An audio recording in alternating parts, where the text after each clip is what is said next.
Hi and welcome back everyone to our next video. In the last video we were introduced to processing. We're going to use processing in the next part of the unit. When you first open it up, you get a window like this here that shows you a sketch. A sketch is just a program and it defaults to this following sketch here.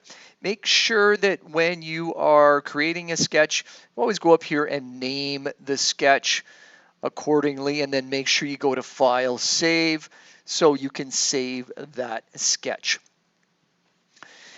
What happens when you open this up is we get two what we call functions. This is one function here, and this is another function here. This function is the setup function, and it is function space setup and then open bracket, close bracket. Then we have open curly brace here, followed by closed curly brace here.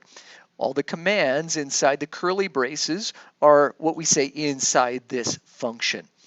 The function contains the create canvas command, and what that does is it creates the size of the canvas.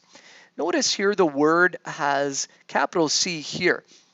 It's commonly used when we have two words together. The second word is capitalized. That's called camel case in programming. So you'll commonly see camel case used, and be aware that you have to remember that.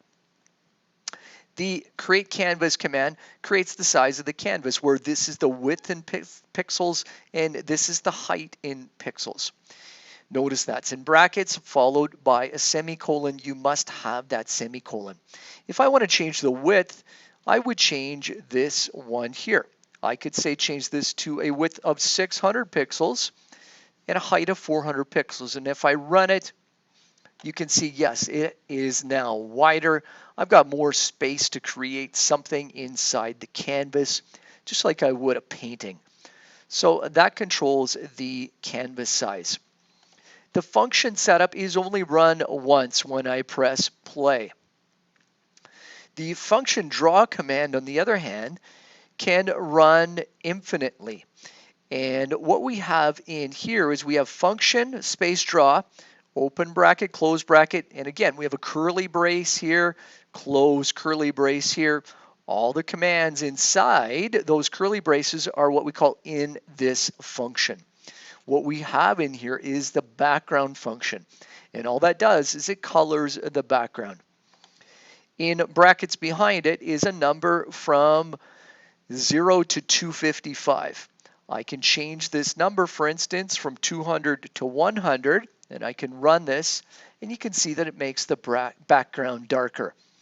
I could change this to 10, and you'll see that it makes it even darker. I could put it all the way up to 255, and what that does is it makes it white. I can't see the canvas now, and sometimes it's useful to see the canvas. So 200 is a good number to have for a background. Then we can see the canvas we're working in, like so. Note again that the background command has a number in brackets followed by the semicolon. Don't forget that when you are working. So that's what a opening sketch looks like when you open up P5. So now you know how this works and what these commands are for. In the next video, we'll take a look at how we can draw some things on the canvas. That's it for this video. Thanks for watching, and we'll see you next time.